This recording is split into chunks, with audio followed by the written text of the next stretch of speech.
सकाळपासून आपण पाहतोय महाराष्ट्रामध्ये मसाजोगचे सरपंच संतोष देशमुख यांच्या हत्येच्या संदर्भाने चर्चा सुरू आहे। जिकडे तिकडे फोटो व्हायरल झालेले आहेत आणि हे फोटो बघितल्यानंतर अगदी संवेदनशील असा कोणता माणूस नसेल की ज्याला या फोटो बघितल्यानंतर वाईट वाटणार नाही। अशी इतके क्रूरतेने त्यांची हत्या केलेली आहे। नेमकं याचं हे राजकारण आहे का किंवा धनंजय मुंडे यांनी दिलेला राजीनामा या सर्व गोष्टीला आपण जर विचार करायला गेलं तर हे राजकीय दृष्टीने हे प्रकरण हाताळले जाते का पाहूयात या व्हिडिओच्या माध्यमातून। नमस्कार, मी डॉक्टर नागराज मगरे, शब्दयोद्धा लाईव्ह मध्ये आपल्या सर्वांचं मनपूर्वक स्वागत। आपल्या सर्वांना माहित असेल की आज दिवसभर आपण पाहतोय धनंजय मुंडे यांचा राजीनामा जो आहे तो राजीनामा चर्चेमध्ये आहे आणि त्यांच्या राजीनाम्याच्या नंतर जी काही आता चर्चा सुरू आहे की कुठेतरी त्या वाल्मिकी कराड सारख्या क्रूर आरोपीला धनंजय मुंडे यांची साथ आहे असं अनेक दबक्या सुरामध्ये आणि सोशल मीडियावरती लोक म्हणत आहेत।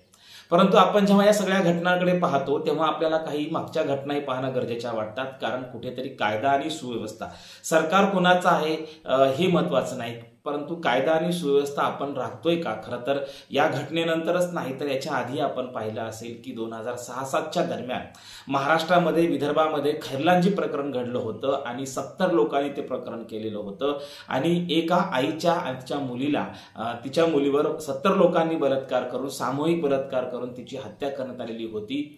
भावाची हत्या करण्यात आलेली होती आणि त्या घटनेमध्ये न्याय मागता मागता खरं तर भोतमांगे यांचा मृत्यू झाला आणि त्या व्यक्तीला न्याय काही मिळाला नाही।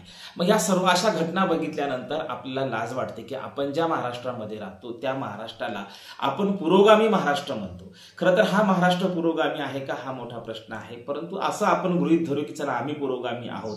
परंतु आज ज्या पद्धतीने राजकारणी लोकांचा वरदहस्त असलेल्या राजकारण्यांचा आशीर्वाद असलेले लोक ज्या पद्धतीने असं कृत्य करतात आणि त्याला ते राजकारणी लोक कुठेतरी सहकार्य करतात हे वारंवार दिसून आलेलं आहे। आणि आज आपण पाहतोय की वाल्मिकी कराडनं मसाजोगचे सरपंच संतोष देशमुख यांची ज्या पद्धतीने हत्या केलेली आहे, खरं तर ही प्रचंड क्रूर हत्या आहे। आपण पाहतोय मसाजोग ते खरं तर म्हणजे खैरलांजी ते मसाजोगचा जो प्रवास आहे आणि मधल्या अनेक क्रूर घटना घडलेल्या आहेत, नगरमध्ये घटना घडलेल्या आहेत।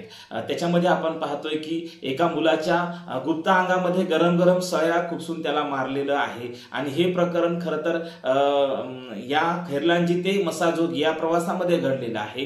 त्यानंतर अनेक असे तरुण आहेत की जातीच्या माझातून जातीच्या याच्यातून त्यांनी सर्वसामान्यांच्या हत्या केल्या आहेत आणि त्या भागातली ती जात जी आहे जी स्ट्रॉंग असते, जी तिथे पैशाने आर्थिक म्हणा किंवा राजकीय दृष्टीने जी जात अतिशय स्ट्रॉंग असते अशा भागामध्ये ती जात तिथं स्ट्रॉंग असते, ते लोक त्या ठिकाणी असे अन्याय अत्याचार करत असतात।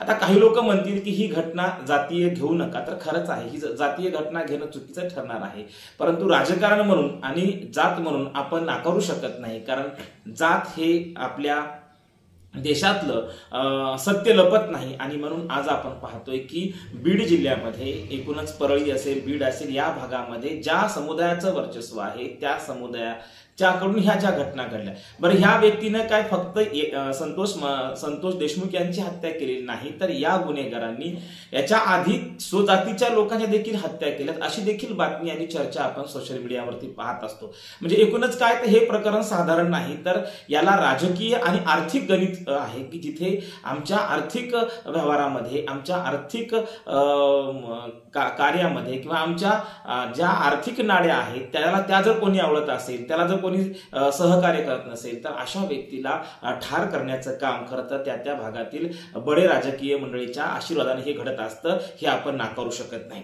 जात म्हणूनही आपण नाकारू शकत नाही आणि राजकारण म्हणूनही नाकारू शकत नाही। दोन्ही गोष्टीचा वास खरं तर या घटनेमध्ये आपल्याला दिसून येतो आणि म्हणून त्या रूपानं आज आपण पाहतोय की धनंजय मुंडे यांनी राजीनामा दिलेला आहे आणि त्यानंतर लोक असं म्हणतात की या घटनेचं राजकारण करू नका।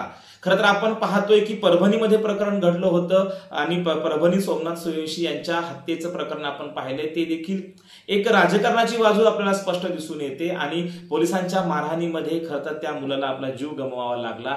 आणि इकडे आपण पाहतोय की संतोष देशमुख यांना देखील एक कुठेतरी राजकारण्याचा आशीर्वाद असल्या कारणाने ज्या गुन्हेगारांना आशीर्वाद आहे त्या गुन्हेगारांनी खरं तर संतोष देशमुख यांची हत्या केलेली आहे।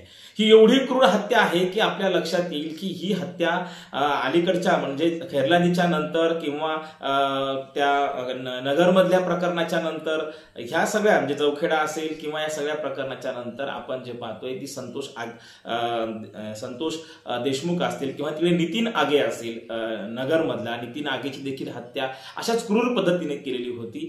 हे जे आहे याच्यामध्ये जातीचा कुठेतरी माज म्हणा किंवा जातीची गुर्मी म्हणा ही असते, हे आपण नाकारू शकत नाही आणि हे सत्य आहे। आपण किती जरी म्हणालो तरी हे नाही, परंतु हे सत्य आहे। पण सर्वच माणसं अशी नसतात, त्यामुळं आपण नेहमी एक वाक्य म्हणत असतो की प्रत्येक जातीमध्ये अशी काही माणसं असतात, त्यामुळे आपण सर्व जातीला बदनाम करू शकत नाही किंवा सगळं जातीला आपण क्रूर समजू शकत नाही।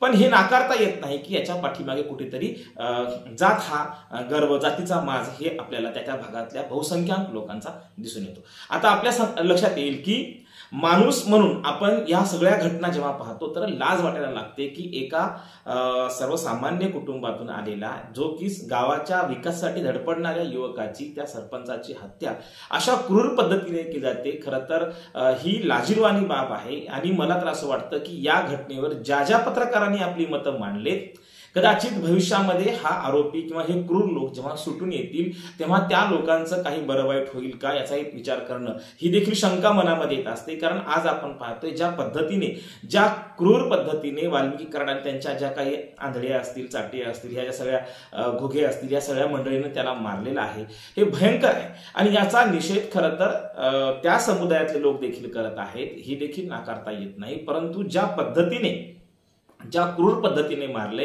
याच्यावरून तरी खरंच माणूस म्हणून आपल्याला लाज वाटायला लागते आणि अगदी म्हणजे औरंगजेब सुद्धा इतका क्रूर वागत नाही। कारण तिथे आपण पाहिलं असेल त्या व्हिडिओ आपण पाहतोय 8 फोटो आहेत, 17-18 व्हिडिओ आलेले आहेत आणि याच्यामध्ये स्पष्ट दिसतंय की पाणी मागत असलेल्या किंवा पाणी म्हणून जीव सोडत असताना एखाद्याच्या तोंडावरती किंवा तोंडामध्ये लघुशंका करणं, त्या तोंडावरती लघवी करणं म्हणजे हे किती भयंकर आहे आपण पाहिलं असेल। हे खरं तर आपण काही काळ्या गोऱ्यांच्या वादामध्ये अनेक वेळा काळ्यासोबत असं घडलं होतं। पाश्चिमात्य राष्ट्रात आपण बघतो ते आता भारतामध्ये आणि तेही आता या काळामध्ये आपण जे पाहतोय ते अतिशय क्रूर आहे।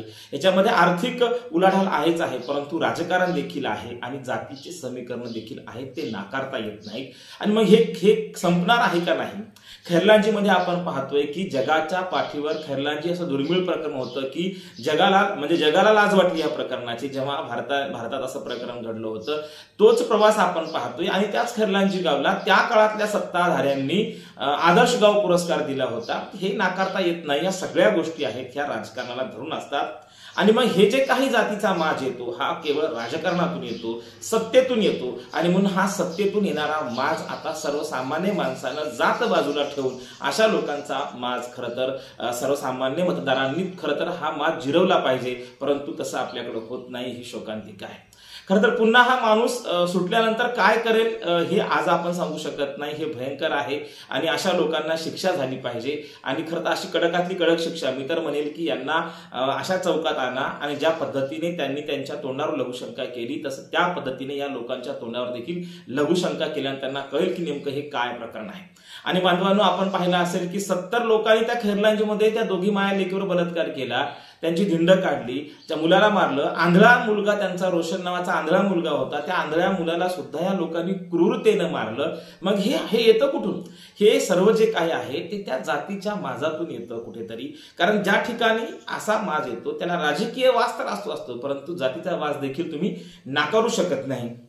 आणि मग या सर्व घटना आपण जेव्हा पाहतो तेव्हा ही जात विरुद्ध ती जात आपण असं म्हणणं इथं चुकीचं होईल। कारण यासाठी असं आहे की ह्या गुन्हेगारांना जोपर्यंत शिक्षा होत नाही, या गुन्हेगारांना शिक्षा झाली पाहिजे। जर आपण याला जातीय चर्चेमध्ये आणलं किंवा ही जात विरुद्ध ती जात असं जर आपण म्हणालो तर ते न्याय बाजूला पडेल आणि आपण दुसऱ्याच वादामध्ये जाऊ। परंतु जातीचं हे समीकरण तुम्ही नाकारू शकत नाही, हे तुम्हाला मान्य करावं लागणार आहे। औरंगजेबानं देखील ज्या पद्धतीने क्रूरतेने राजांची हत्या केली ते अलीकडच्या काळामध्ये आपण पाहतोय की आपलेच कुठेतरी बांधव आहेत, कुठेतरी रोज आपण प्रार्थना म्हणत असतो, भारत माझा देश आहे, सारे भारतीय माझे बांधव आहेत। ही प्रार्थना जाते कुठं, मला प्रश्न पडतो. अनेक जातीय घटना महाराष्ट्रामध्ये घडतात, ह्या क्रूर घटना घडतात आणि या सर्व घटनांच्या पाठीमागे जात असते ही नाकारता येत नाही. परंतु आपला शहाणं व्हावं लागेल आणि शहाणं यासाठी व्हावं लागेल की आपण याला जातीय रंग न देता याला या गोष्टीमध्ये, या प्रकरणामध्ये त्या कुटुंबियाला न्याय कसा मिळेल आणि जे मृत झालेले आहे, यांची हत्या झालेली संतोष देशमुख यांना न्याय कसा मिळेल, हे आपण खरं तर एक भारताचे नागरिक म्हणून, भारताचे प्रथम नागरिक म्हणून आणि भारत माझा देश आहे, सारे भारतीय माझे बांधव आहेत असं म्हणून तरी किमान आपण सर्व जाती धर्मातले लोक हे खऱ्या अर्थानं संतोष देशमुख यांच्या पाठीशी आपण उभं राहिलं पाहिजे. कारण आजच्या घडीला अशी क्रूर लोक जर राहिले, एक काळ असा होता, म्हणजे गाव कसा होता बघा, की गावकुसामध्ये नक्कीच हे सर्व जी काही वरिष्ठ कनिष्ठ ही प्रथा होती, परंतु माणूस म्हणून एकमेकाची किमान दखल घ्यायचे एक मधल्या काळामध्ये. आधी तर क्रूरताच होती, आपण पाहिली असेल, परंतु आज आपण पाहतोय तो गावही हरवत चाललेला आहे. आणि ज्या पद्धतीने एकमेकाबद्दल प्रेम राहत होतं, नात्यागोत्यात लोक वावरायची, एकमेकाशी नातं जुळवायचे, परजातीमध्ये नातं राहायचं, मामा काका दादा ही काही जी काही नातेगोती होती, माणसं चांगली जगत होती. परंतु आज आपण पाहतोय ज्या पद्धतीने ही हत्या करण्यात आलेली आहे, याच्यावरून लक्षात येतं की कुठेतरी आम्ही माणूस पण हरवत चाललेलो आहोत आणि कुठेतरी आमच्यातला माणूस, आमच्यातला जो माणूस आहे, संवेदनशील माणूस आहे, तो आम्ही जागृत केला पाहिजे, आमचं हे मन जागं केलं पाहिजे. आणि या प्रकरणाकडे जात म्हणून त्या लोकांकडे पाहू नका, एवढं यासाठी सांगायचं आहे की भारत माझा देश आहे, सारे भारतीय माझे बांधव आहेत असं जर आपण म्हणू तर त्याही समुदायातल्या आणि एकूणच सर्व भारतीयांनी, महाराष्ट्रातल्या सर्व जनतेने खरं तर या संतोष देशमुख यांच्या परिवारासोबत राहिलं पाहिजे. कारण कुठलाच संवेदनशील माणूस ही गोष्ट मान्य करू शकणार नाही, ही हत्या मान्य करू शकणार नाही. आणि प्रत्येकाला ज्याच्या आपण असं म्हणू की ज्याच्या घरामध्ये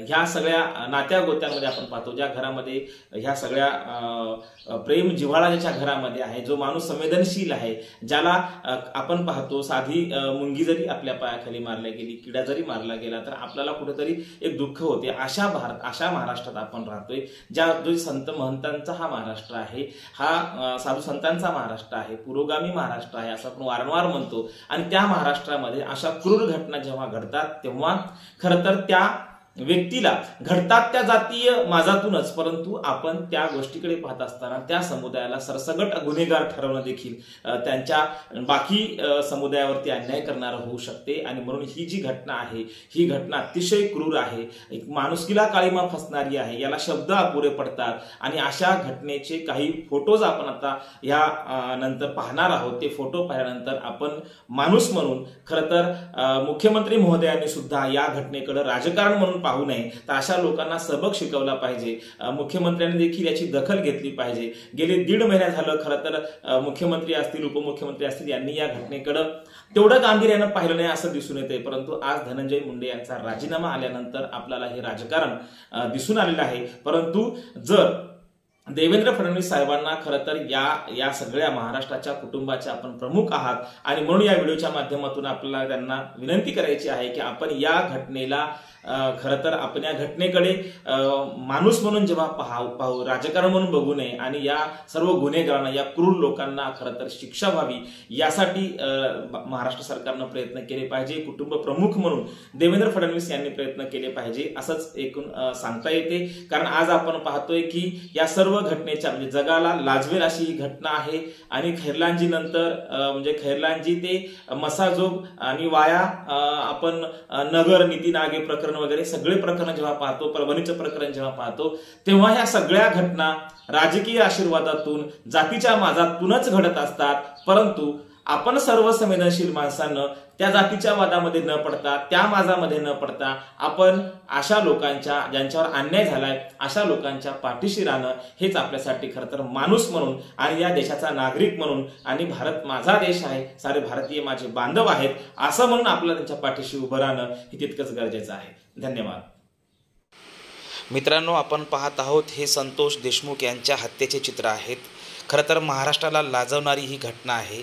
याआधी आपण पाहिलं होतं खैरलांजीची जी घटना घडलेली होती ती देखील जगाच्या पाठीवर सर्वात भयंकर अशी घटना होती.